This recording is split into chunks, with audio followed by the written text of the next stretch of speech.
I think destruction is so unimaginative. It's so boring. Now rebuilding, that's exciting.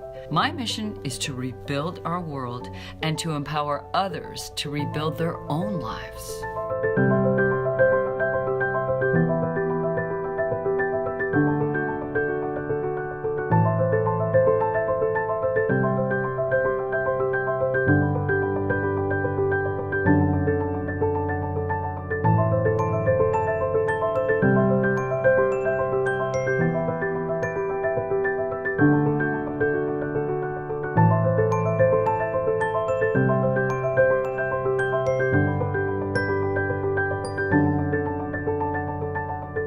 I'm a social entrepreneur. I believe in the return on love as much as the return on investment.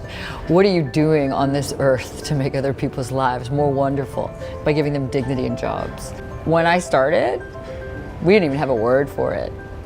And now, because of the millennials, the whole world's demanding products that are meaningful, that have purpose, that are changing the world.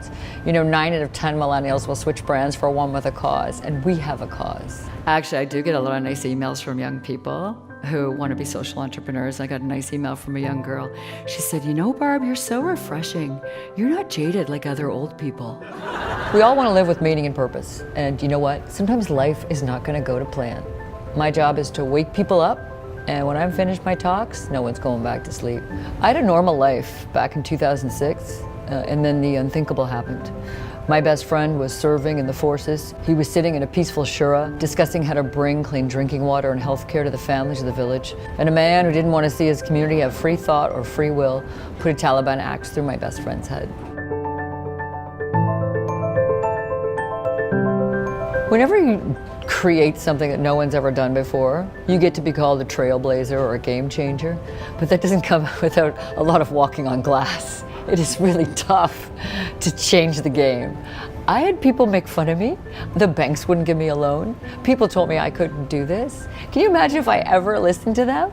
I went from launching in my garage on my Visa card to becoming one of the top-selling Clean It Sephora perfumes across the USA. The only way that happened was I wasn't letting anyone stop me from protecting my ideas. Have you ever had people tell you can't do something, right? You have an idea and someone doesn't like it? Well, here's how you're going to protect your ideas. Socrates said that women should value giving birth to their ideas as much as they value giving birth to their children. If someone wanted to harm your child, you would kick them to the curb. Someone wants to harm your idea, you defend that idea. And here's how you're going to do it. It's for men and women. I call it the cheeky Socratic method.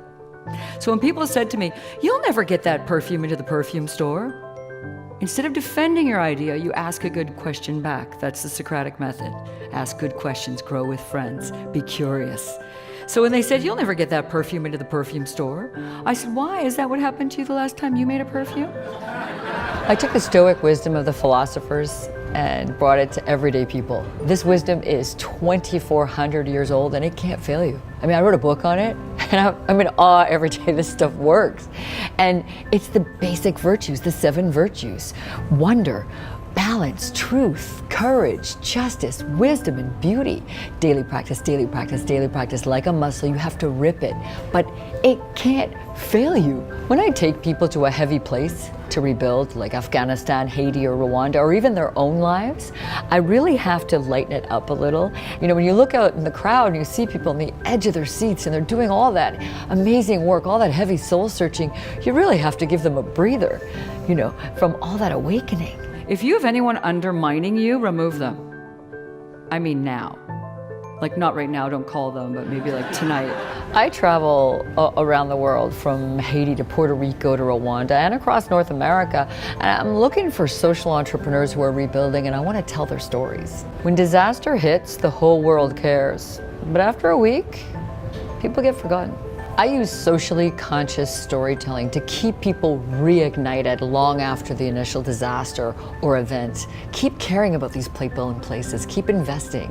And it's not just about keeping us reignited in these developing nations. It's about keeping ourselves excited in our own stories, our own adventures. That's the key.